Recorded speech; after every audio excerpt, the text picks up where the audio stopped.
Buenos días, buenas tardes o buenas noches, sea cuando sea que estáis viendo esta charla, y sed muy bienvenidos a este bloque que estamos haciendo en directo en el canal de Punto de Giro y que luego estamos resubiendo aquí a Hoy Somos Historia, en el cual pues, lo estamos subiendo absolutamente, completamente gratis para que veáis un poco en qué consisten este tipo de bloques y que veáis pues, bueno, la actividad y la interactividad que tenemos semana tras semana con la gente que le apetece aprender un poquito de historia de manera diferente. Hoy, ya sabéis, estamos en la Grecia clásica, volvemos otra vez y antes de comenzar, recordaros que tenéis siempre lo pongo al principio de las charlas, este cuadro para que veáis un poco la cronología y el mapa en donde nos movemos. Recordad que nosotros estamos en el periodo clásico, es decir, más o menos del 480 al 338 antes de Cristo.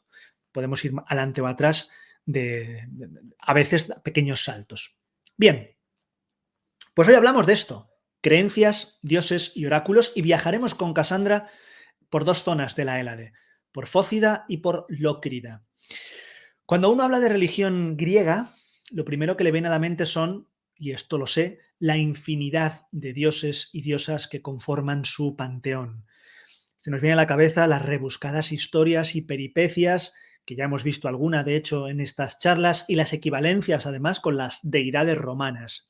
Y sí, es algo apasionante, pero ya lo dije en la anterior charla, imposible de abordar en una charla de una hora y 10, como son estas charlas. Por tanto, lo que vamos a hacer hoy, eso quizá se hable en el futuro o en otro bloque, quién sabe. Lo que voy a hacer hoy es hablar de cómo los griegos vivían esa religión, de la forma en que se integraba la religión en la sociedad y, en definitiva, el concepto más íntimo en cuanto a mitos y dioses se refiere. Por tanto, esta no es una clase, lo siento si venías a eso, esta no es una clase de mitología griega, sino es una clase de ver cómo los griegos vivían su propia religión. Y además, sin olvidar, el viaje de Casandra, que poco a poco se acerca a una de las revelaciones más importantes de esta aventura. Así que, si os parece, comenzamos. Me voy a poner yo por aquí arriba para que me veáis. Perfecto. Pues la religión. Vamos a comenzar hablando un poco de sacerdocio y de la concepción del mundo que tenían los griegos y griegas con respecto a su creencia religiosa. Y es que la religión, como suele suceder en todas las civilizaciones clásicas, y no solamente las clásicas, también durante la Edad Media, y esto creo que lo dije en la anterior charla, hasta la Ilustración prácticamente, la religión forma parte del día a día de los antiguos griegos. De hecho, uno no era ciudadano o ciudadana de pleno derecho, sobre todo ciudadano, ya vimos las diferencias entre hombre y mujer, no era un ciudadano, digamos, de los pies a la cabeza hasta que no participaba de manera activa en alguno de los ritos que su propia polis organizaba en honor al patrón de la ciudad, porque cada una, esto es un poco como lo que lo hemos heredado, cada una de las polis tenía un patrón que normalmente era, digamos, el dios por el cual se había fundado dicha ciudad, ¿no? Basta con ver esta imagen, basta que ver, esto ya muchos de vosotros sabéis qué es esto, esta es la Acrópolis de Atenas, basta con ver esto para hacerse una idea del peso que tenía la religión en la ciudad más importante de la Grecia clásica y que yo os prometo que en el futuro daremos una vuelta más específicamente por esta Acrópolis de Atenas. Sin embargo, y esto es algo que normalmente choca bastante, no había una institución central para coordinar, digamos, el credo y la religión. No había una iglesia, entre comillas lo de iglesia, ¿vale? No había una iglesia oficial, no había un punto en el cual se institucionalizara el culto, ¿vale? El control realmente recaía sobre lo mismo, sobre los mismos mecanismos sobre los que recaía el poder secular, el poder laico. Es decir, en el hogar, el padre o cabeza de familia era el que dictaba el control de la religión doméstica y en la polis, a nivel general, los magistrados o la asamblea de ciudadanos eran también los que controlaban esta polis. Esta religión dentro de la polis. Me diréis, Vale, ok, pero ¿había sacerdocio? Sí, había sacerdocio, había sacerdotes, como lo habrá también luego en Roma, sacerdotes que servían al servicio de diferentes dioses, generalmente hombres para las divinidades masculinas y mujeres para las divinidades femeninas. Pero este sacerdocio, digamos que no era un sacerdocio profesional, era un sacerdocio a tiempo parcial y no era necesario tener una cualificación o unos conocimientos específicos para poder desempeñar esa tarea. Esto también lo va a heredar Roma. Si algún día vemos algún bloque de Roma, en Hoy Somos Historia hemos visto muchos bloques de Roma ya, pero si algún día por aquí, por Punto de Giro, hablamos de ello, pues veréis también que este sacerdocio, los colegios de augures, los colegios mayores, los flamines mayores y flamines menores, en Roma también tienen un poco de esto, lo que pasa que es cierto que en Roma sí que se institucionaliza un poco más. ¿Había profesionales que tenían que ver con el mundo religioso? Sí. Los únicos profesionales eran ellos, ellos o ellas, adivinos. La adivinación. La importancia de la adivinación en la antigua Grecia era tal que se consultaba a ellos o a ellas antes de tomar decisiones de gran importancia, como podía ser una campaña militar de conquista, como podía ser la salida al mar abierto, una expedición para crear colonias, etcétera, etcétera. Es decir, era muy, muy, muy importante. Y esto no solamente de la Grecia clásica. Basta con saber que Alejandro Magno consultó varios oráculos, uno primeramente en Grecia y luego otros en Egipto y en otras partes, para ver si su campaña de conquista y su expedición a la conquista del Imperio Persa iba a ser o no iba a ser satisfactoria. Por tanto, digamos que los augurios de estos adivinos eran tenidos en cuenta tanto por estrategas como por gobernantes y a la hora de la verdad es cierto que estos augurios eran importantes, pero eran ellos, los estrategas y los gobernantes, los que acababan por tomar la decisión, los que tenían la última palabra. Esto hace que a veces, y esto también sucede en Roma, esto hace que a veces algún gobernante o algún estratega que contradijera un poco o hiciese lo que le diese la gana a pesar de tener un augurio positivo o negativo, si luego la cosa salía mal, eh, quedaban un poco proscritos o marcados por siempre por no haber hecho caso a, en este caso, quien fuese. Os he puesto esta imagen, algunos a lo mejor sabéis quién es la Pitia. La Pitia de Delfos. Es la sacerdotisa mayor, por decirlo de alguna manera, que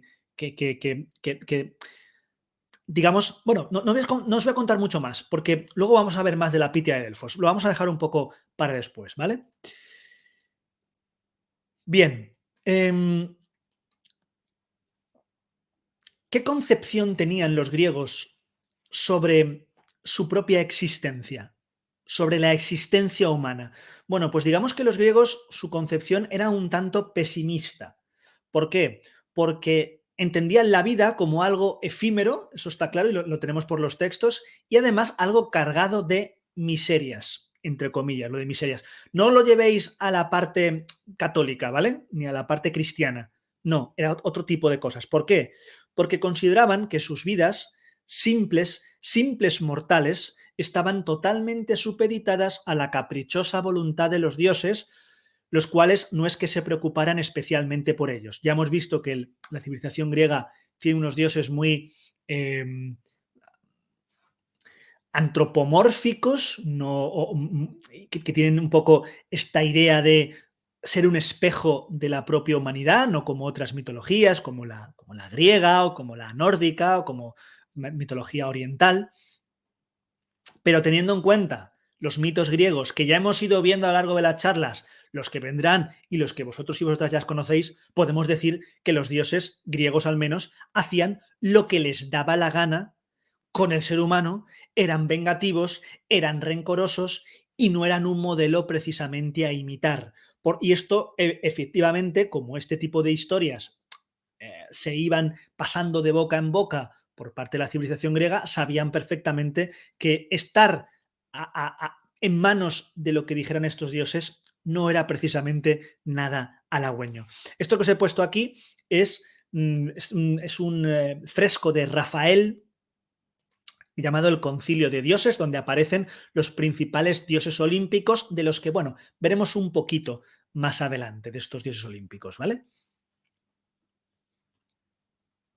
Bueno, pues a esta concepción se añadía la creencia de que había un destino imparable. La idea de destino la tenían los dioses y además un destino imparable que actuaba de manera implacable contra ellos. Y tenemos unas figuras que seguro que todos conocéis, que son esto, las moiras en romano, las parcas, ¿vale? Eran ellas las que marcaban un poco el destino.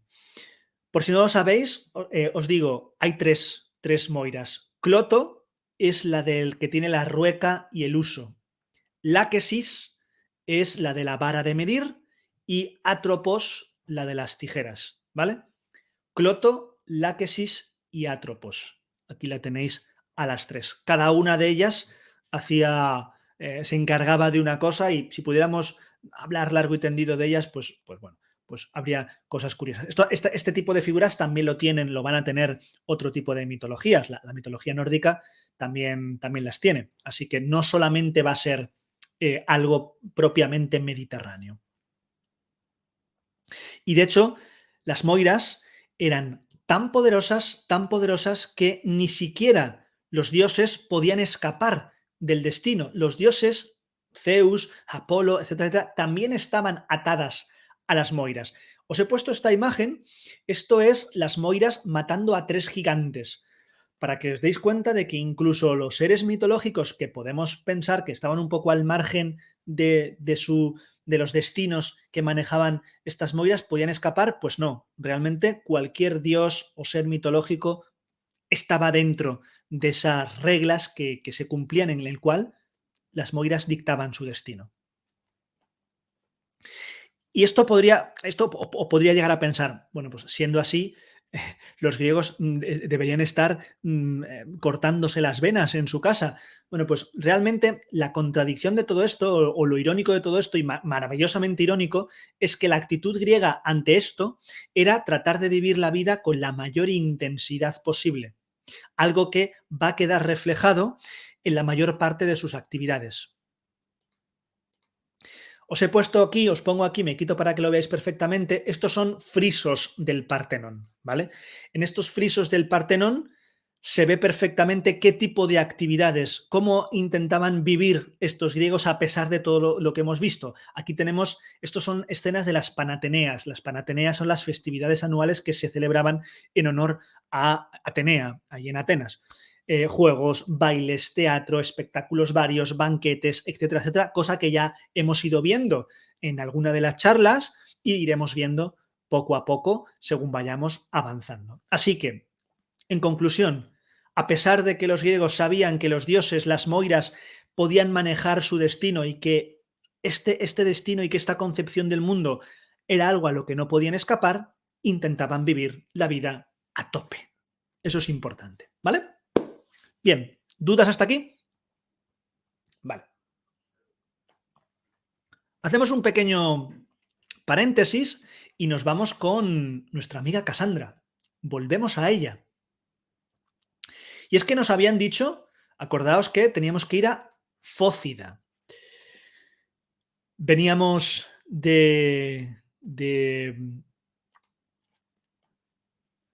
veníamos de Asclepio, del santuario de Asclepio, y para llegar a Fócida, que lo veis aquí en el mapa, tenemos que atravesar gran parte de la Grecia continental o bien rodearla en barco. Esta fue la opción escogida. En vez de ir por el istmo de Corinto, pues fuimos directamente de la parte sur de Grecia a la parte norte de Grecia. Tras los largos días de navegación, en los cuales por suerte no tuvimos ningún problema, vamos a avistar las costas de la isla de Cefalonia, de la que partimos hace ya parece una vida y que la vamos a dejar al oeste para dirigirnos al puerto que se conoce como Desembarco del Peregrino. Y ahí Fócida nos recibe, no de una manera demasiado agradable. una tormenta que hace que el barco se tambalee y que la entrada en puerto sea lo más peligroso de nuestro viaje, mucho más que el recorrido por mar abierto. Quizá los dioses no están tan conformes con nuestra búsqueda después de todo. Esas crípticas palabras que nos dijo el viejo Heródoto sobre el oráculo solo podían significar que en Delfos es donde encontraríamos las respuestas, o al menos eso parece, o al menos eso creemos. Así que después de desembarcar, vamos a coger uno de los caminos. Como veis aquí en el mapa, estamos en Desembarco del Peregrino, en la parte izquierda de la imagen. Para ir al oráculo de Delfos, donde pone Monte Parnaso, o Parnaso, que es donde está ahí el oráculo, en la flechita. Como veis, podemos coger el camino hacia el este, dejando atrás las tierras sagradas de Apolo e internándonos en el Valle de la Serpiente. En nuestro pequeño cuaderno de viaje hay un par de puntos señalados que quizá nos ayuden a recordar. Ahora aquí, en el Valle de la Serpiente, podemos decidir, y os toca a vosotros decidir. Uno de estos puntos es las ruinas de un viejo templo. El otro, una monumental estatua que vemos de lejos. ¿A cuál queréis que nos dirijamos? ¿Las ruinas del templo o la estatua? Mientras veo por aquí las dudas. Me dice Manu, hemos dicho que los dioses se la liaban a los hombres como querían, que no eran modelo a seguir, pero ¿existía una figura divina que el griego pudiese considerar modélico? ¿Una única figura divina? No. Dependiendo de una cosa u otra, los griegos podían considerar modélico para ciertos elementos, ¿vale?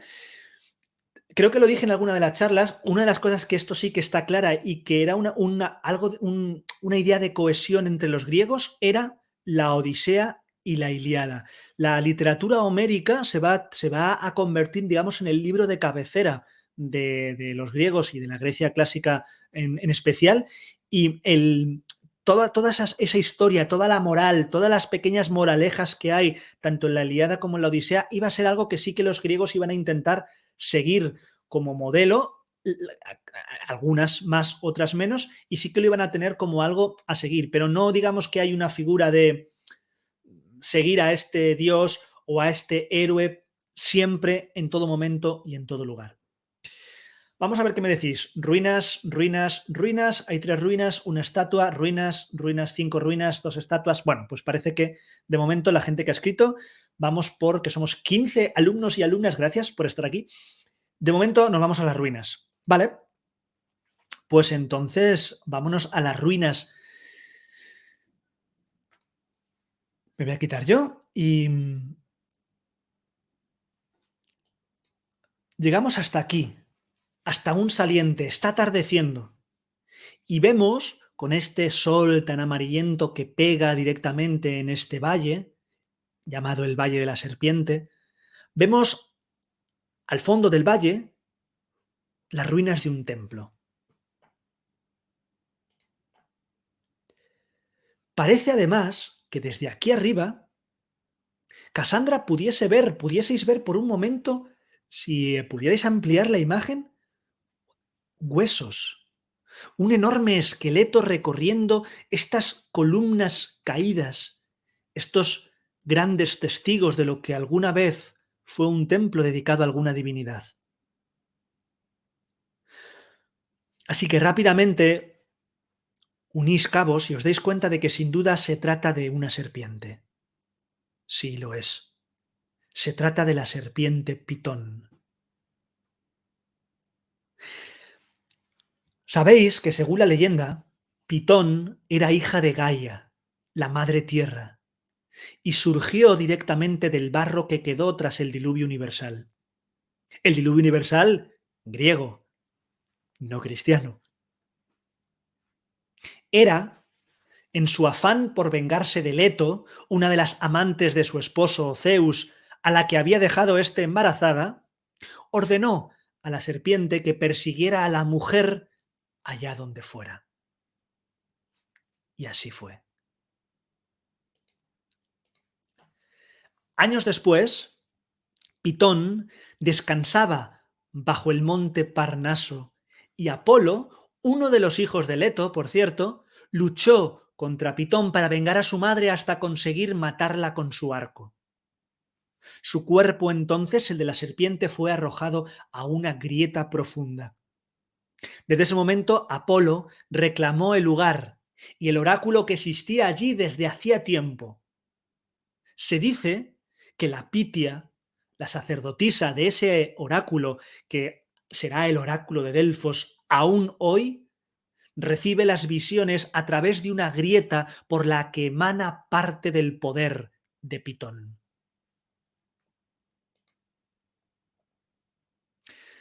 Hago un paréntesis, aquí os he puesto esta imagen, un cuadro fantástico y maravilloso de Turner, en el que veis a Apolo luchando contra la serpiente gigantesca, contra la Pitón gigantesca.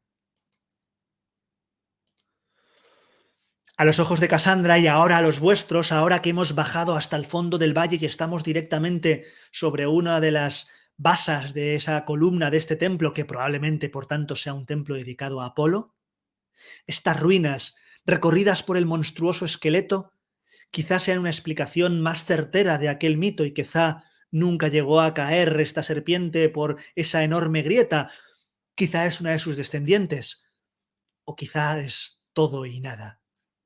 No lo sabremos nunca. Lo que sí que sabemos es que vamos a dejar este templo atrás, vamos a continuar por el camino y desde luego sabemos que Apolo está con nosotros. El monte Parnaso nos espera y sobre todo su oráculo. Y ya os puedo decir que habrá sorpresas. Bien, pues una vez visto este recorrido, vamos a dejar un momento a Cassandra y vamos a continuar.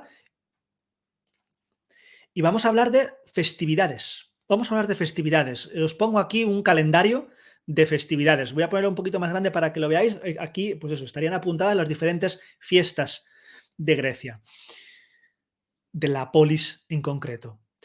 La manifestación religiosa más importante era esto, los festivales, que llegaron a ocupar un tercio del calendario griego. ¿Os imagináis? Un tercio del año de fiesta. Pues eso. Su origen se remonta a las ceremonias agrícolas que se celebraban para propiciar la fecundidad de la tierra y para tener buenas cosechas, y aquí nos tendríamos que ir muy atrás, a la Grecia arcaica, incluso a la Grecia minoica y micénica, pero de momento no lo vamos a hacer. Pero que sepáis que, de nuevo, muchos de estos festivales tienen esta idea de la fecundidad, la tierra, la madre tierra. Estas festividades permitían a cada ciudadano sentirse parte de la polis y se celebraban multitud de actos y eventos de todo tipo, desde representaciones teatrales con un carácter ritual, sacrificios, procesiones, comidas en común, especie de banquetes, danzas, competiciones, certámenes de carácter atlético, de carácter musical y un largo etcétera. Todo ello dentro de la propia festividad religiosa. A partir del siglo VIII a.C., es decir, ya después de época homérica, hay ciertos festivales que van a empezar a realizarse fuera de la órbita de las propias polis, es decir, ya no solamente van a ser de una sola ciudad, sino que van a empezar a ser más a lo grande. Van a ser los llamados festivales o las festividades de carácter panhelénico, todo junto, panhelénico, es decir, que eran de toda la Hélade o de una gran parte de la Hélade. Diríamos que eran como festivales más internacionales. En vez de ser más locales, eran nacionales, mejor dicho. Tan importante llegaron a ser estos festivales, sobre todo los que eran panhelénicos, que si dos polis estaban en guerra en aquel momento, cuando comenzaba el festival se pactaba una tregua sagrada para poder asistir al festival. Comías, bebías, danzabas con tu enemigo y después continuaba esa guerra. De hecho, eran lugares donde se podía pedir asilo. Esta tregua, por ejemplo, se daba en los Juegos Píticos en Delfos. Cuando en Delfos se celebraban los principales festivales, que se llamaban Juegos Píticos por la Pitia, Se sabe que hubo varias treguas en la guerra del Peloponeso, de hecho, de Grecia contra Esparta, para poder acudir a estos juegos y después continuar. Esto que os he puesto aquí es un estadio de una de estas, el estadio de Delfos, donde se celebraban algunas de estas competiciones. Pitia es sinónimo de pitonisa, sí, y probablemente venga de ahí. Sí, sí, sí, probablemente. No, no lo sé exactamente etimológicamente si pitonisa vendría de Pitia, pero yo creo que sí. Yo creo que sí. La lógica me dice que sí. Bien, si en el apartado anterior, en la charla anterior, vimos Olimpia y vimos las Olimpiadas, que no dejaban de ser una festividad religiosa, Delfos era el enclave religioso más importante de esta zona en cuanto a lo religioso se trataba, no en cuanto al apartado deportivo, ¿vale? Por eso Casandra ha acudido directamente aquí, a este oráculo. Me quito esto para que lo veáis mejor. Y no a otros tantos que había en Grecia, porque a veces uno puede pensar que Delfos era el único oráculo. No, no, no, en absoluto. Delfos, digamos que era el oráculo más famoso de Grecia, pero había más, había más. Por lo menos media docena más importantes había. Así que quiero ahora que imaginéis que tras recorrer el camino que asciende el complejo entramado, volvemos otra vez a ver desde los ojos de Casandra.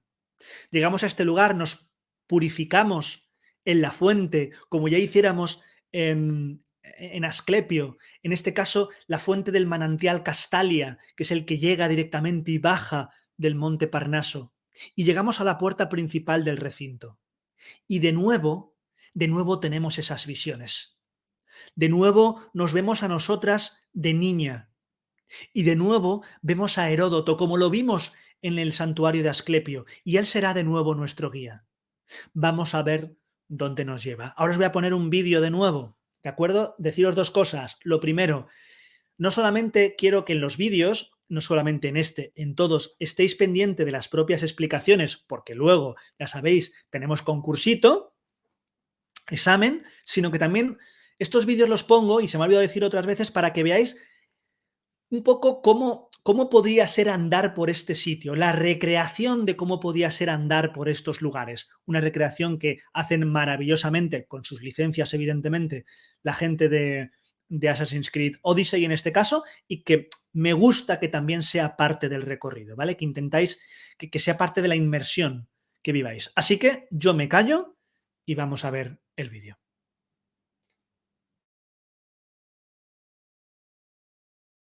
Jaire, visitante, te doy la bienvenida al santuario. Esto es Delfos, hogar del célebre oráculo.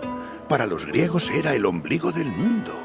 Desde Grecia y fuera de ella acudían reyes y peregrinos en busca del consejo de Apolo a través de la voz de su intérprete, la Pitia. Durante tu visita conocerás el santuario a través de los ojos de un peregrino y descubrirás la importancia que tenían para los griegos los oráculos y sus profecías. En marcha, comienza tu peregrinaje. Te estaré esperando cuando concluyas la visita.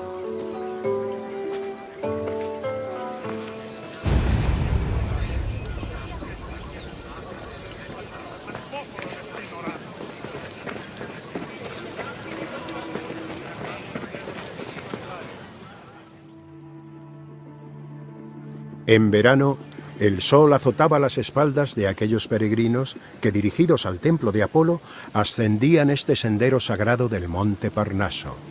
A lo largo del camino podían admirar los magníficos monumentos, tesoros y estatuas que lo flanqueaban.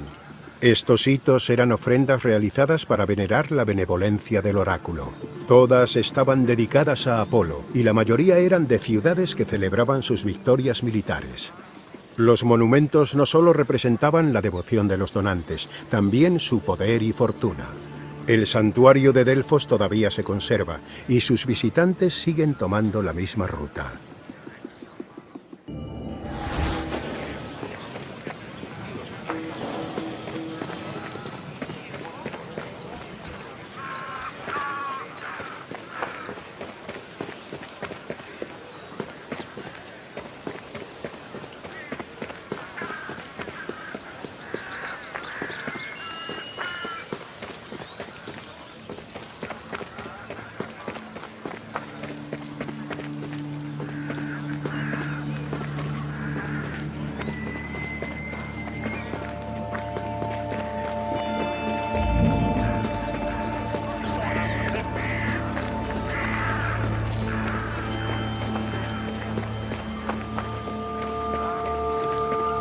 Una de las más impresionantes ofrendas a Apolo fue realizada por los Nidios, una colonia griega de la isla de Lipari, al norte de Sicilia.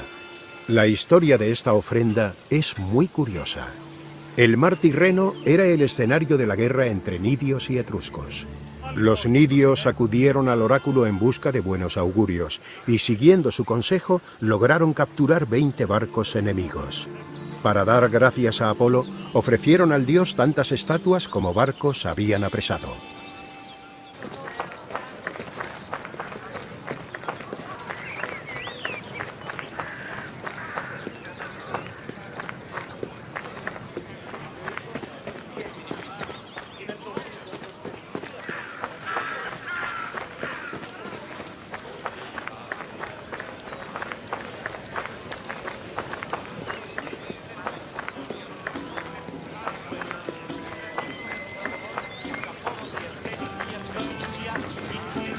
Al lado de la esfinge de Naxos había una sencilla estructura para exhibir las ofrendas de los atenienses, botines de guerra sobre todo.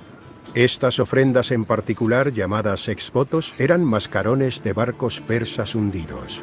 Los atenienses levantaron el pórtico tras la victoria naval frente a Persia el año 478 a.C.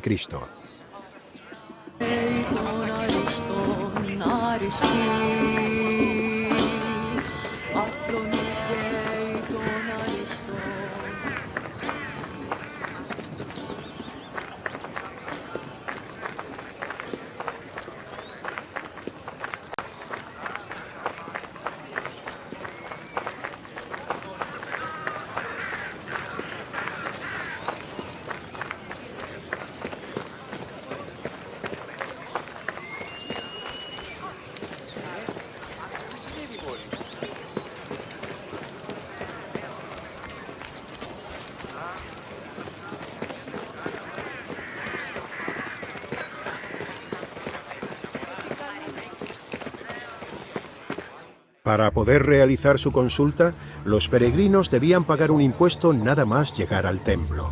Este impuesto les daba derecho a un acercamiento inicial al altar de Apolo y a sacrificar un animal al dios.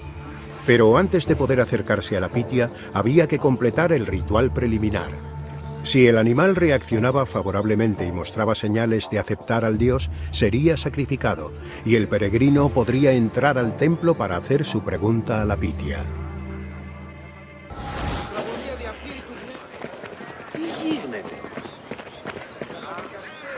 Ya hemos llegado al templo de Apolo, donde el oráculo exponía sus profecías. El templo era el destino de aquellos que querían ser recibidos por la Pitia, y su aspecto estaba a la altura de la majestuosidad de su propósito. Su frontón, erguido sobre unas imponentes columnas, lucía famosas escenas mitológicas esculpidas por el célebre escultor griego Antenor. Pero por muy grandioso que fuera el exterior del templo, palidecía comparado con su interior.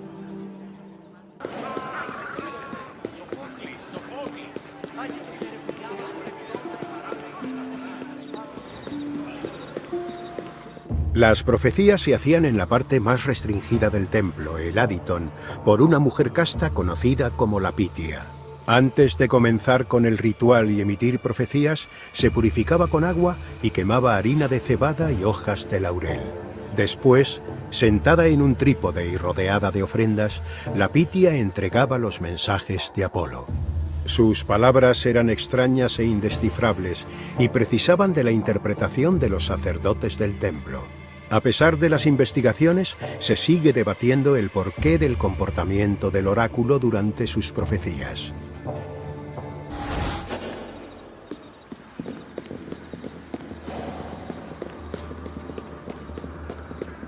Según el mito, mientras buscaba un oráculo que transmitiera sus palabras a los mortales, Apolo fundó un santuario en el monte Parnaso. Para conquistar el lugar, tuvo que matar a su siniestra guardiana, la serpiente Pitón.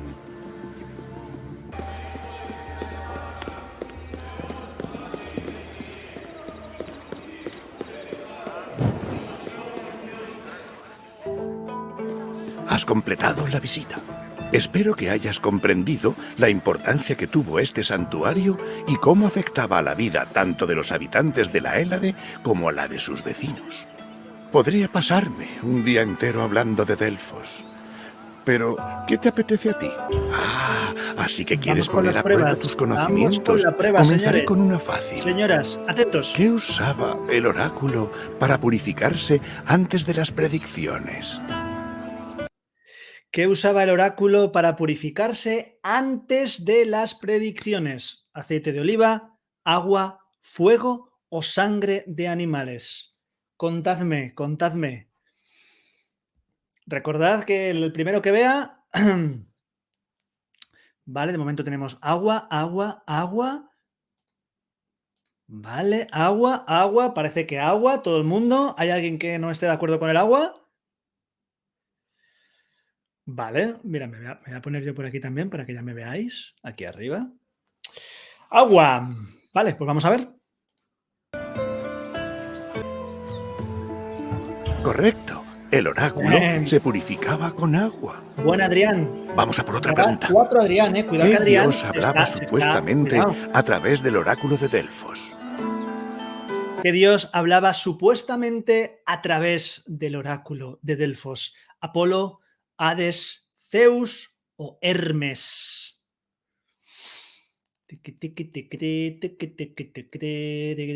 Vale, vale, tenemos Apolo, Apolo, Apolo, Apolo. Esta vez parece que Laura ha sido la primera de momento de Apolo.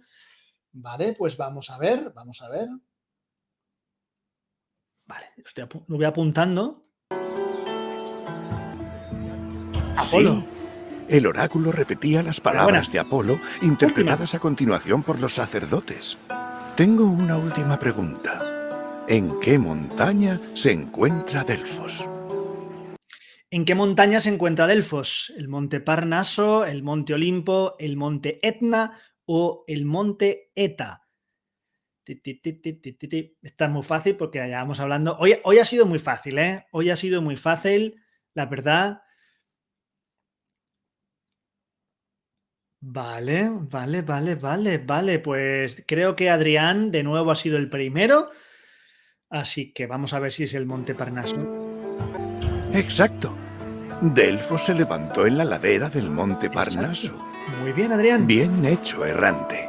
Tu sabiduría rivaliza con las de los mejores filósofos. Correcto.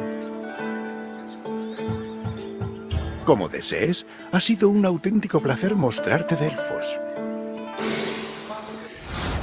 Pues muchas gracias, amigo Heródoto, por mostrarnos Delfos.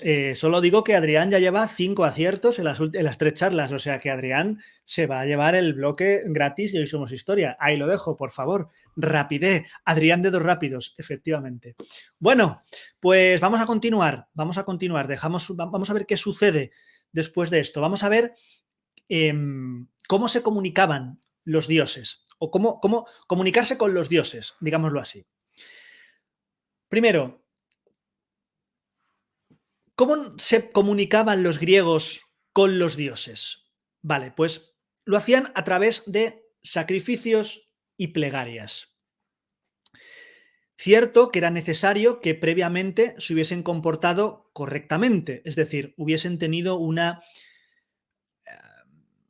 rectitud de conducta, digámoslo así, cumplido todos los principios dispuestos por ese Dios, es decir, haber seguido un poco el ejemplo de las enseñanzas de este Dios. Un poco lo que hablábamos antes, Manu, si te querías comunicar con Apolo, pues lo mismo, seguir cierto tipo de cosas y cierto tipo de elementos que Apolo marcaba, pues era importante. Porque si no, una persona que no era recta, que no servía a ese Dios durante los 365 días del año, el sacrificio no servía para nada. Es decir, esto no era mágico. Sacrificio. Solía sacrificarse un animal. Si bien es cierto, no penséis mal, que también existía la posibilidad de realizarse sacrificios no sangrientos, llamados también sacrificios puros, que en este caso eran sacrificios de grano, de pasteles, de fruta o cosas similares. Entendedme lo que quiero decir. Funcionaban como un sacrificio, no cogías a la pera y la metías un cuchillo y demás, no. Funcionaban como una especie de sacrificios no sangrientos. Si uno se decidía a sacrificar a un animal, que era lo más común, al menos cuando se quería tener una comunicación bastante potente con el dios, se hacía en el altar, un altar de la divinidad, generalmente localizado justo delante del templo de dicho dios. Normalmente fuera del templo, no se realizaban dentro del templo los sacrificios, ¿vale? Esto es una cosa que hemos visto en muchas películas, ¿no? El sacrificio dentro del templo, jamás, los sacrificios fuera del templo. En ese momento, en el altar, se entrega como ofrenda a la divinidad parte de dicho animal, generalmente huesos envueltos en grasa, que inmediatamente después se quemaban. Y después, para no desperdiciar nada, se celebraba un banquete para la comunidad con la comida, la carne y los órganos que se habían hecho para ese animal. Es decir, que lo que se entregaba a los dioses, lo que se quemaba a los dioses era huesos, grasa y cosas que no se comían. Y después, con el sobrante, se hacía un banquete ritual. Pero había otra variante para hacer sacrificios animales, que era colocar el animal no en un altar, sino lo más cerca del suelo y ahí cortarle el cuello para que la sangre se vertiese sobre la tierra lo más cerca de la tierra. Una vez hecho esto, a continuación, estoy poniendo imágenes de cerámica para que veáis diferentes representaciones de sacrificios. Una vez hecho esto, se quemaba el cuerpo entero, esta vez sí, entero, pegado al suelo, para que digamos que lo que se quisiese, la grasa, la energía, lo que fuera de ese animal, tocase directamente con la superficie terrestre. Esta variante, sobre todo, era utilizada cuando se quería rendir culto a los héroes y a los poderes de la tierra. Precisamente por eso se hacía sobre la tierra. Y había diferencias en cuanto a modos y maneras dependiendo de qué tipo de sacrificio fuese. Es decir, si era sacrificio en altar o si era sacrificio en suelo. Si era sacrificio en altar, normalmente un altar como este que veis aquí, normalmente tendremos altar, tendremos humo que se alza hacia el cielo, es decir, se quemará cosas que se alcen hacia el cielo. Las víctimas, es decir, los animales, serán de color claro, de pelaje claro. Habrá libaciones con vino posteriores y reparto de la carne entre la comunidad. En el caso de que sea un sacrificio a pie de tierra, tendremos o bien un altar muy, muy, muy bajo, o bien un foso, o bien directamente sobre la tierra. En vez del humo ascendiendo al cielo, tendremos la sangre para saciar a los poderes subterráneos. Las víctimas serán de pelaje oscuro y también habrá libaciones de vino, pero en este caso se quema el cuerpo del animal sin llegar a comérselo. Esto es por regla general. Digamos que luego hay variantes y hay pues cosas, ¿no? Pero por regla general era así, ¿vale? Esto para que el ser humano se pudiese comunicar con los dioses. Pero ¿y si es al revés? ¿Y si cómo se comunicaban los dioses con nosotros, con el común de los mortales? ¿Cómo lo hacían? Pues de una forma muy sutil y a la par tremendamente ambigua.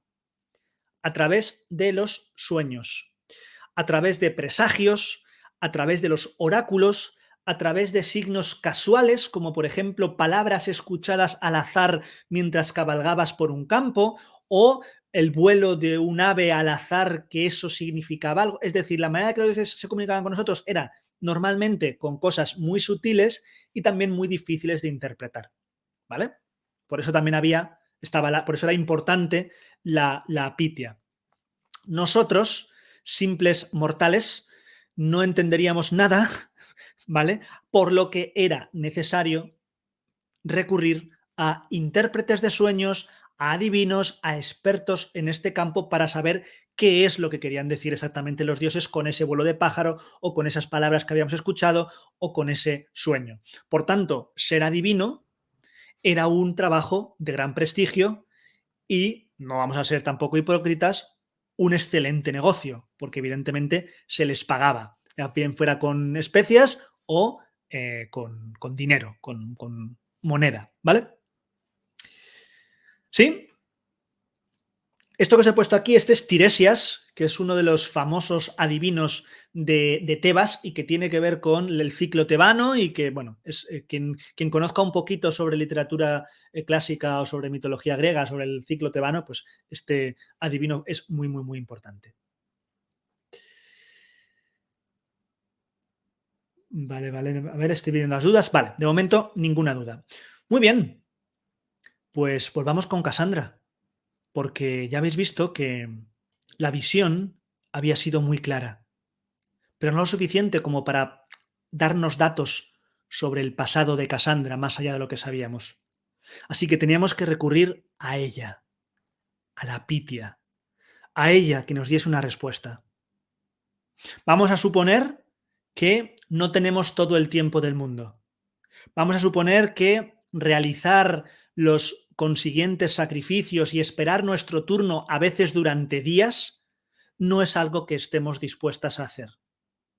Así que necesitamos un plan. Necesitamos algo para colarnos en el templo de Apolo y conseguir hablar solas con la sacerdotisa.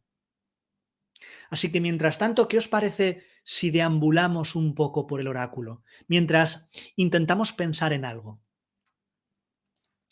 Y os pregunto, siguiente decisión. Os pongo aquí un mapa para que lo veáis bien, ¿vale? Podemos, si queréis, ir por la vía sacra y haremos 3 paradas en nuestro camino. El tesoro de Sición, la roca de la Sibila y el teatro, es decir, por la zona superior del mapa. O bien, si queréis, opción 2, podemos ir por el monumento de Argos, el tesoro de Atenas y la esfinge de Naxos.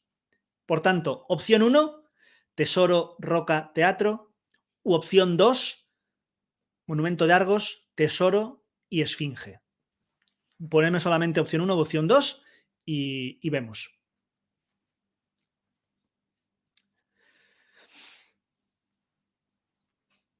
Superior, dice Laura, o sea, opción 1, tesoro, roca, teatro. Opción 2, ponedme 2 mejor, porfa. 2, 2, 2. Hay 4 doses de momento. Argos también es su opción 2. Tesi también. Vale, pues creo que tenemos opción 2. Porque excepto Laura, todo el mundo ha dicho la opción 2. Perfecto. Pues vamos a la opción 2. Como digo, entramos por ese camino, deambulamos un poco por todo el santuario. Quiero que tengáis en cuenta que este mapa todo entero era el santuario. No penséis que simplemente es el templo de Apolo. Todo el santuario. Y nuestra primera parada va a ser aquí. Esto es el monumento de Argos.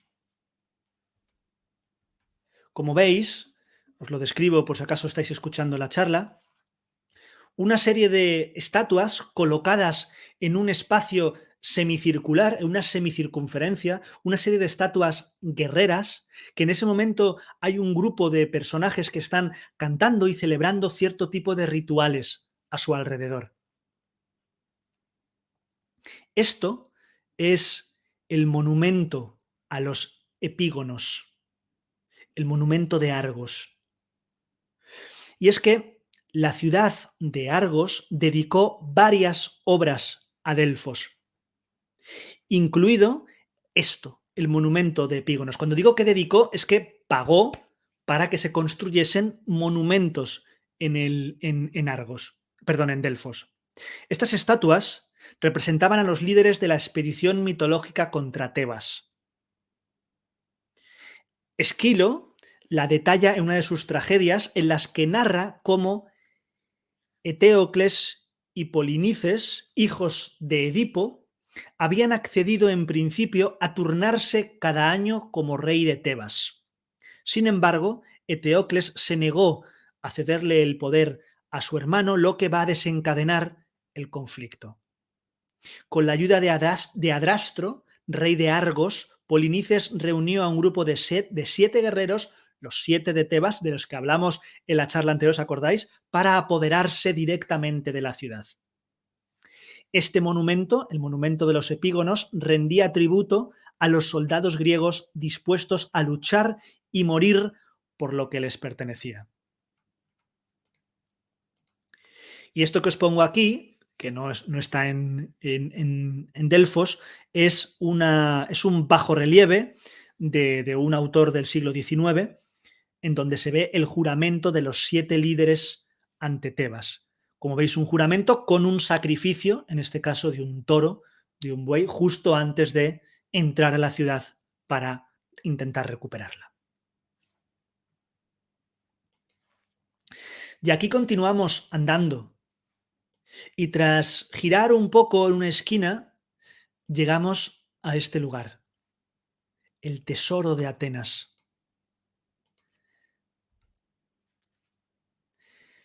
Los atenienses dedicaron este tesoro a Apolo entre los años 490 y 485 antes de nuestra era, tras la victoria que tuvieron contra los persas en la batalla de Maratón, de la que quizá en algún momento hablamos.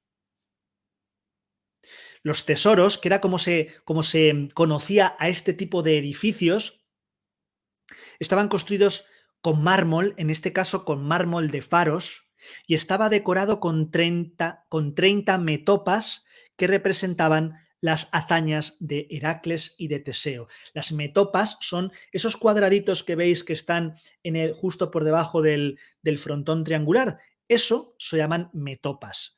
Son como pequeños cuadritos, podríamos llamarlo así, ¿vale? Actualmente, aquí lo veis, esta es una foto actual, es el monumento mejor conservado de todo el oráculo de Delfos, gracias a las labores de restauración que se llevaron a cabo por los arqueólogos franceses a principios de siglo, en el 1903-1906. Así que aquí lo tenéis, como veis, se conserva bastante bien. Las metopas no se conservan, evidentemente, porque es lo primero que se llevó a diferentes museos o se reaprovechó o se vendió, o etcétera, etcétera.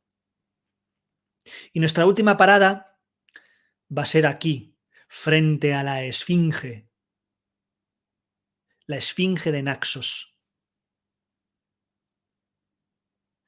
Naxos es una isla de las Cícladas que consagró esta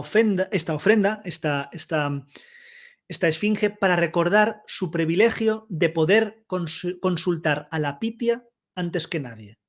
Es decir, todo aquel que viniese de Naxos tenía preferencia para consultar a la Pitia antes que cualquier otro ciudadano.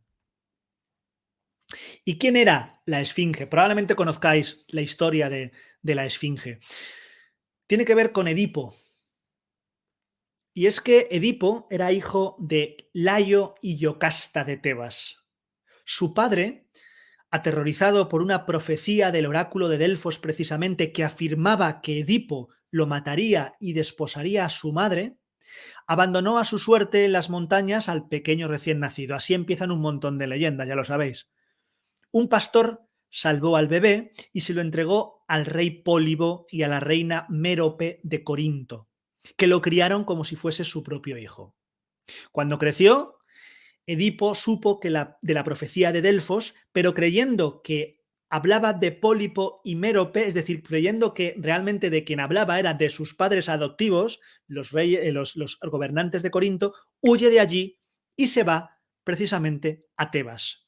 Cuando llega, Layo, su padre, ya había muerto, además a manos de Edipo, porque Edipo le había matado durante su viaje sin saber que había matado a su padre por el camino, y en la ciudad estaba entonces a merced de la Esfinge, este monstruo con cabeza humana y cuerpo de león que ingería a aquellos incapaces de resolver su acertijo, se los comía directamente.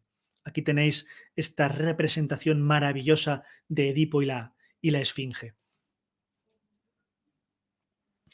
Y la pregunta de la Esfinge era: ¿qué criatura tiene una sola voz, pero anda con 4 patas, luego con 2 y luego con 3? Dependiendo de la fuente, la traducción será de una manera o de otra. Edipo respondió que el hombre, que gatea de pequeño, anda cuando crece y se apoya en un bastón de viejo.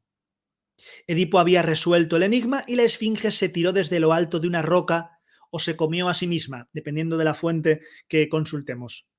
Edipo se convertiría en el rey de Tebas y desposó nada menos que, sí, a su madre, a Iocasta.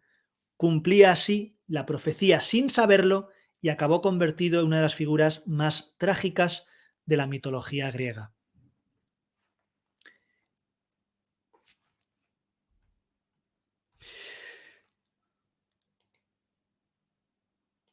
Bien, pues al caer la noche,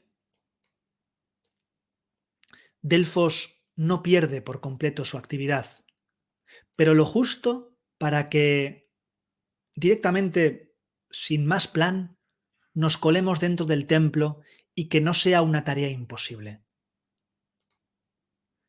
Tras un primer momento de tensión, llegamos aquí. Los sacerdotes nos dicen que qué hacemos, pero conseguimos convencerles de algún modo y nos acompañan directamente a la Pitia. Vamos armadas, no lo olvidéis. Y la Pitia parece que nos reconoce. A continuación, tiene lugar una conversación entre ella y entre nosotros, de la que os voy a rescatar el siguiente monólogo de la Pitia, que nos dijo: atentos, atentas. Llegaste a Hélade en el vientre de tu madre, aunque también portando la que sería tu hija. Eres parte de todos ellos, de la niña, de la mujer, del soldado, del campesino, del extranjero, del peregrino. Eres todos y ninguno, pues ellos fueron antes que tú y ahora lo son a través de ti. Así, el lugar del que vienes está repleto de maravillas propias de los dioses. Así, el lugar al que irás, solo tú puedes decidirlo. Tu mente está despertando. En las costas de Lócrida encontrarás más respuestas. Busca a Quirón, el pescador tuerto, y él acabará con tu ceguera. Dicho y hecho, creo que Lócrida es nuestra siguiente parada.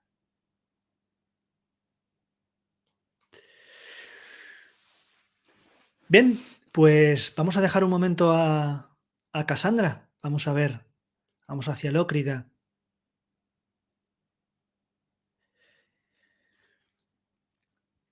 Como ya sabéis, y ya dijimos en la primera charla, todas las polis tenían templos, lo hemos dicho también al principio, dedicados a su dios patrón. Y además muchas otras capillas, muchos otros altares para rendir culto a otras divinidades.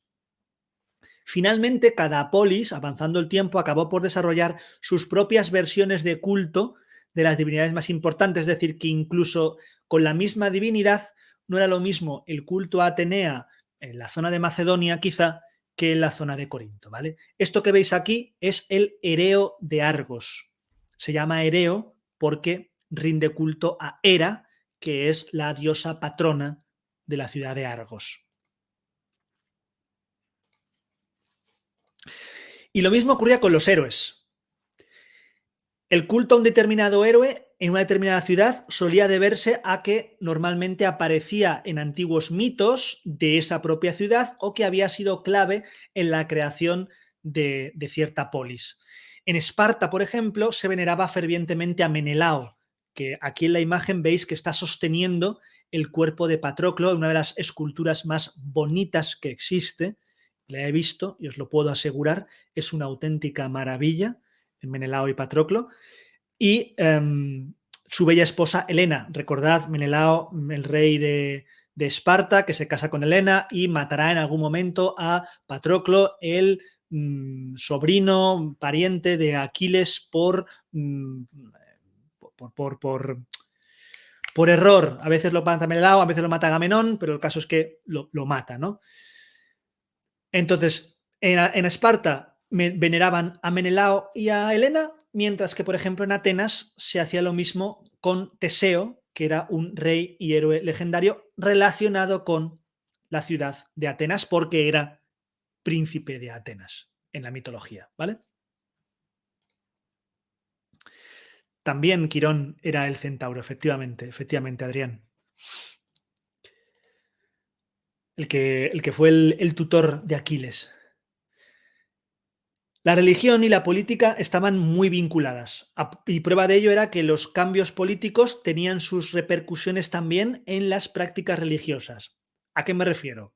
Por ejemplo, cuando un ciudadano ateniense se postulaba para un cargo público, daba igual el cargo público que fuera, debía demostrar, como prueba de su condición de ciudadano de pleno derecho, dónde tenía los altares domésticos con los que la familia y él adoraban a Zeus Erkeios, es decir, Zeus defensor de la casa, y Apolo Patroios, el Apolo ancestral, y donde se encontraban sus tumbas familiares. Es decir, dos cosas. En primer lugar, como veis, dentro de los propios dioses tenían diferentes representaciones, diferentes advocaciones, igual que Atenea tiene diferente, Atenea Nike o Palas Atenea tiene diferentes tal. Otros también. Aquí tenemos a Zeus Erkeios con H y con K, que es el Zeus defensor de la casa, o el Apolo Patroios, que es el Apolo ancestral, que tiene que ver con nuestros antepasados. Eso por un lado. Y por otro lado, como veis, como credencial había que decir, señores, aquí tengo mis altares y, señores, aquí tengo mis tumbas familiares. Hablaremos un poco de la muerte en charlas posteriores, ¿vale? Lo prometo. También decir que algunos cultos, como he dicho antes, eran exclusivamente de mujeres ciudadanas, eso sí. Es el caso, por ejemplo, de las tesmoforias. Las tesmoforias son las fiestas de fertilidad en honor a Deméter, que eran muy, muy, muy populares y en las cuales las mujeres son las que llevaban la voz cantante y las que participaban exclusivamente en este tipo de festividades, al menos como sacerdotisas. También, dependiendo de la tribu o del grupo étnico que pertenecieras, esto también influía a la hora de celebrar ciertos cultos religiosos. Por ejemplo, nos vamos a la que siempre es rara, Esparta. En Esparta y en otras ciudades dorias, de la zona de la Doria, celebraban unos supuestos orígenes comunes en una festividad concreta que era las Carneas o la Carneia, esto que sale en la película de 300 y en el cómic de 300, la festividad que están celebrando y por lo cual los éforos le dicen no, Esparta no puede ir a la guerra, precisamente porque se está celebrando las Carneas, pues eso. Estas fiestas se hacían en honor de Apolo y contaban con carreras, danzas, himnos, certámenes musicales, etcétera, etcétera, y no se permitía ir a la guerra mientras estaban celebrando. Y por último, ahora te leo, Manu, no todos los cultos eran autóctonos de una región, sino que muchos provenían de otras polis o incluso provenían de otros pueblos. Por ejemplo, tenemos el caso de los metecos atenienses. ¿Os acordáis que eran los metecos? ¿Vale? Los esclavos, que al establecerse, los extranjeros, mejor dicho, que al establecerse en la ciudad, no esclavos, los metecos eran los extranjeros, al establecerse en la ciudad, trajeron consigo algunos cultos de las ciudades de origen de donde venían. En algunos casos, estos cultos se llegaron a incorporar por sincretismo dentro del panteón ateniense, como pasó con la diosa Bendis. La diosa Bendis, que es una diosa de Tracia, de la zona como del norte de Grecia, justo que hace frontera casi con el Danubio, eso es la Tracia, pues Bendis se acabó por asimilar con Artemisa. Y este culto de estos extranjeros que venían de la Tracia, que adoraban a Bendis, fue poco a poco mutando hasta que se convirtió en Artemisa. Y esta imagen que os pongo aquí es precisamente Bendis y Apolo. ¿Vale? Bendis, que es esa imagen que está a la izquierda, y Apolo.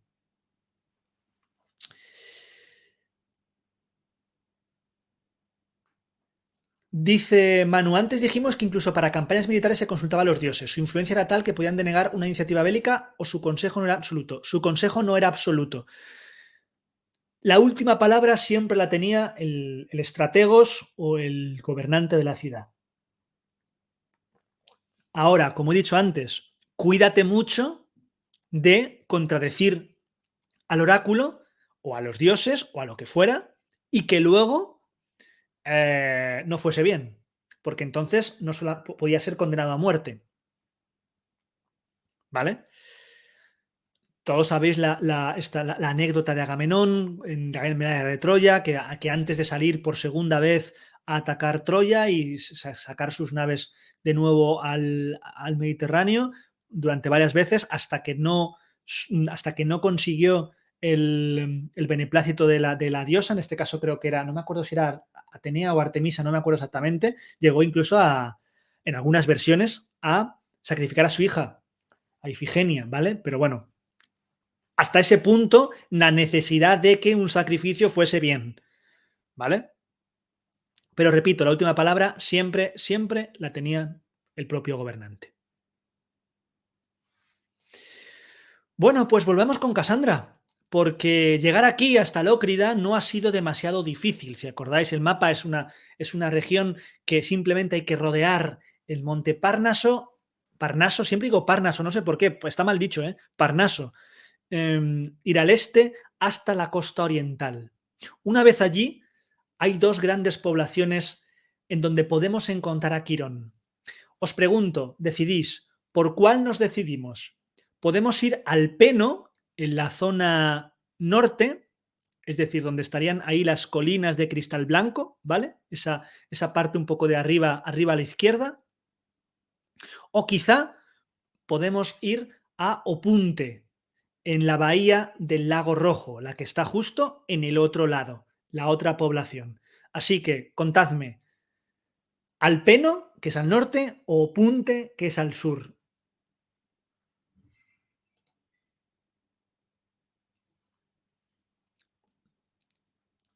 Me voy a poner por aquí mientras. Efectivamente, no era absoluto, pero presionaba. Sur, sur, sur. Vale, hay tres sures, dos nortes, otro sur por parte de Casiopeas. Vale, sur. Ok, pues vamos a Opunte.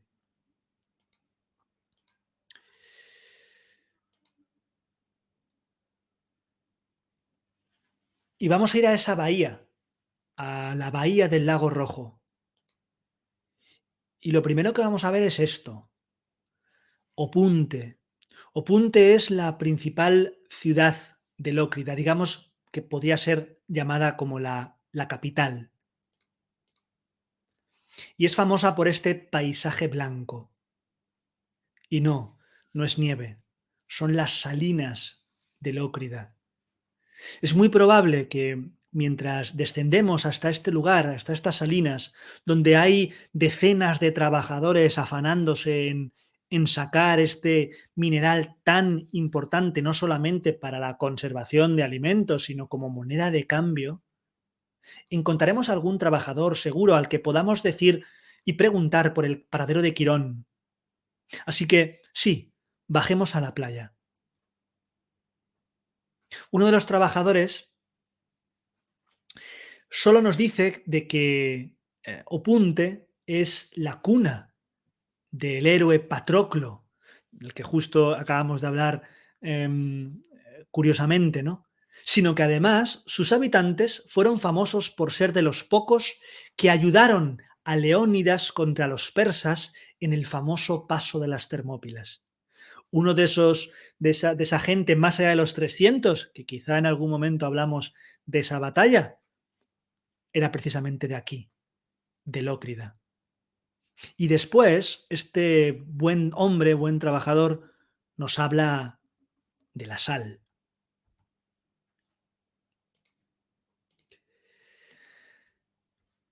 Y es que si tenemos en cuenta la cantidad de fragmentos de moldes cerámicos encontrados cerca de yacimientos salinos, podemos decir que la humanidad conoce la producción de sal desde al menos el Neolítico. Existían dos formas principales de obtener sal. La primera, en las ubicaciones donde estaba más accesible, es decir, junto a lagos y ciénagas saladas o junto al mar, como es este caso. La salmuera se dejaba evaporar al sol en bandejas y luego se recogía la sal acumulada. El otro método, sin embargo, consistía en su extracción directa de la tierra, algo bastante difícil en la Grecia continental, puesto que el suelo no producía por sí solo demasiada sal. El método de producción de sal más habitual, por tanto, era a través del agua. Conocemos con total seguridad el importante papel desempeñado por la sal en la magia, no solamente lo que os he dicho antes. Se consideraba que si las jóvenes comían pasteles salados en un día concreto, soñarían con sus futuros maridos. También se utilizaban algunas prácticas religiosas. Ya desde época homérica, más allá del siglo VIII, se ofrecía sal a los dioses y se usaba durante los sacrificios de animales y las libaciones con vino y otros elementos que hemos visto antes en dichos sacrificios. Es más, la sal era importantísima en ciertas festividades como los misterios de Eleusis, del que quizá hablamos en alguna charla, celebrados en la ciudad de Ática del mismo nombre, es decir, Eleusis, para honrar a Deméter, la diosa de la agricultura, y a su hija Perséfone, de la cual hablamos un poquito en la charla anterior. Finalmente, después de que este hombre casi nos llene la cabeza con información sobre la sal y cómo los traen y arriba, algo interesantísimo, pero que nosotros no venimos a eso, nos dice que Quirón vive en una casucha en la colina y que probablemente lo encontraremos ahora mismo a orillas de ese lago rojo. Un lago rojo con decenas de leyendas a sus espaldas y el que quizá tenga una explicación mucho más mundana, como por ejemplo, nosotros lo sabemos hoy, un pigmento llamado betacaroteno que está muy presente en las salinas y que hace que en algunos casos se pigmente de este color, pero evidentemente esto los griegos no lo sabían. Quirón, en el momento en el que nos ve, otra vez, parece como si nos conociese de toda la vida, es extraño. Pero eso sí, de la larga conversación con él, quizá por el shock, solamente recuerdas una mínima parte, unas frases sueltas. Eso sí, recuerdas una imagen. No puedes olvidar una imagen. Pero antes de ver esto de la imagen, lo vamos a dejar aquí en alto y vamos a ver el último apartado dentro de la religión. Vamos a hablar de niños. Y es que los niños tuvieron un papel muy, muy importante en la religión griega. Y esto es algo que se suele desconocer bastante. Y esto es porque los niños eran un símbolo de pureza, algo imprescindible para entrar a formar parte del servicio de un templo. Al igual que hoy, sabemos que había coros infantiles que cantaban durante las celebraciones religiosas. Esto no lo ha puesto de moda ni muchísimo menos el cristianismo. Es más, durante el Festival de las Dionisas Urbanas, que era un festival efectivamente que se celebraba en honor a Dionisio, 10 coros de 50 niños cada uno competían en la categoría de coros ditirámbicos, que era dentro de los tipos de categorías de canto, música, teatro, que a lo mejor también vemos en una charla posterior. Esta era, digamos, una categoría específica que se celebraba exactamente en el Festival de las Dionisas. Es decir, había hasta Eurovisión de coros infantiles en las Dionisas urbanas, ¿vale? En algunos cultos, incluso, los niños eran los oficiantes del propio culto, eran los que hacían el sacrificio o el oficio o lo que fuese. Por ejemplo, la sacerdotisa de Artemisa en las ciudades de Patras y Egira, que tenía que ser obligatoriamente una joven por debajo de la edad de contraer matrimonio. Esa edad podía ser 12, 13 años, así que podéis imaginar, ¿no? Perdón. En Egio, el sacerdote encargado del culto a Zeus era también un niño que había sido elegido entre los ganadores de un concurso de belleza. No es coña, os lo digo de verdad, un concurso de belleza. Esto es griego, esto va a ser romano también, esto es en la Edad Media también, es decir, el Imperio Bizantino, que ahora estamos viéndolo en el en el bloque que estamos viendo ahora No Somos Historia, hay ciertas mujeres que luego se convertirán en esposas de los emperadores bizantinos que habían salido de concursos de belleza. Es decir, esto, como veis, está de siempre, ¿no? Entonces, estos niños, estos concursos de belleza se hacían porque, además de reunir cualidades como la pureza y la belleza, además, el ser niño significaba, según la religión griega, que no estabas contaminado con la cercanía de la muerte, porque se suponía que no ibas a morir pronto, y por tanto eso te hacía más puro que cualquier otro adulto. Pero ¿qué pasaba si algún niño moría? Si algún niño moría, en algún momento, por regla general, podía ser venerado como un héroe y se le podía atribuir grandes poderes. De hecho, hay niños a los cuales se le han atribuido grandes poderes y estos poderes vendrían a, de hecho, sobre todo, o sea, vendrían dados por haber fallecido antes de lo que debían y por tanto tendrían un carácter vengativo. No serían poderes positivos, sino poderes negativos. Cuando hablemos de la muerte y de la visión de la muerte de los griegos, volveremos otra vez a este tema, ¿vale?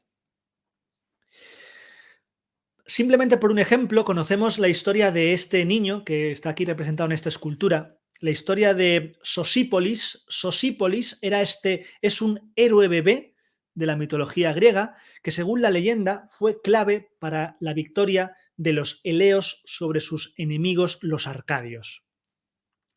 Según el mito, la madre de la criatura, la madre de Sosípolis, debido a unas visiones que había tenido en sueños, decidió prestar a su hijo a los generales eleos de Elea con la recomendación de que lo pusieran a la vanguardia de sus tropas. Cuando llegó el momento del combate, Sosípolis se transformó en serpiente y consiguió que los arcadios huyeran despavoridos. Cuando digo que la madre decidió prestar su hijo, era su hijo muerto. Su hijo ya había muerto y se convirtió, como veis, en, pues eso, una especie de bebé héroe a partir de este momento, que llegó incluso a transformarse en serpiente y hacer ganar una batalla a los eleos contra los arcadios. ¿Vale? Probablemente esto no lo conocíais ni tenéis ni idea de ello. Yo tampoco lo conocía antes de preparar el bloque, o sea que me ha gustado mucho. Y por último, como sé que esto os gusta mucho, vamos a dar un vistazo a los dioses. Digo un vistazo porque simplemente si alguien quiere, haga una captura de pantalla y aquí los ve y puede investigar con ellos. Aquí veis a los dioses primordiales. Había 4 dioses primordiales: Caos, Gaia, Eros y Tártaro. Esos eran los 4 dioses primordiales. 3 de ellos venían de Caos, que era digamos como lo primordial, el primordial entre primordiales. Después, con el tiempo, también se añadieron Erebo y Nix. Erebo es oscuridad y Nix, noche. Y a su vez engendrarían a Éter, aquí lo tenéis puesto como Aéter, y Hemera, que son a su vez luminosidad y día. Como veis, los griegos diferencian noche de oscuridad y día de luminosidad, con dioses primordiales diferentes. Aquí tenéis un montón de dioses primordiales, ¿vale? De una primera generación y luego de la segunda y tercera generación. Aquí está Cronos, está Urano, está, como veis, los 3 que más me gustan, que son Némesis, Tánatos e Hipnos. Está Ananké, hay un montón de... Estos son, digamos, los primeros que surgieron, los que normalmente no nos enseñan en el colegio. Estos son.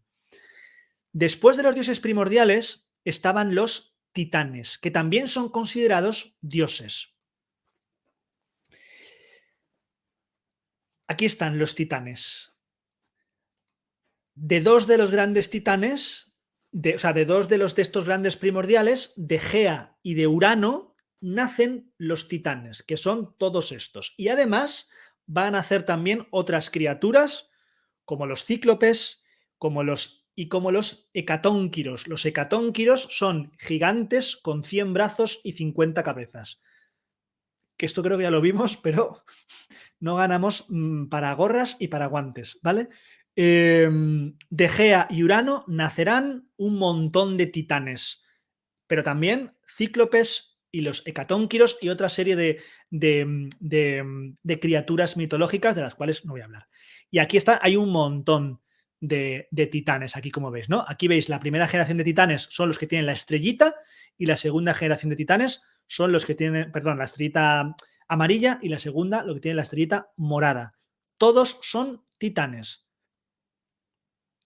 Aquí está Selene, está Helios, que son el Sol, la Luna, está Palas, que no es Palas Atenea, es Palas, está Nemosina, está Cronos, está Rea, Hyperion, Oceanus, Teis, o sea, veis que aquí Teia, aquí hay un montón. Atlas, que es el titán que sostiene la bola del mundo, Prometeo, que es el que le dio el fuego a los hombres, el fuego de los dioses, todos estos son titanes.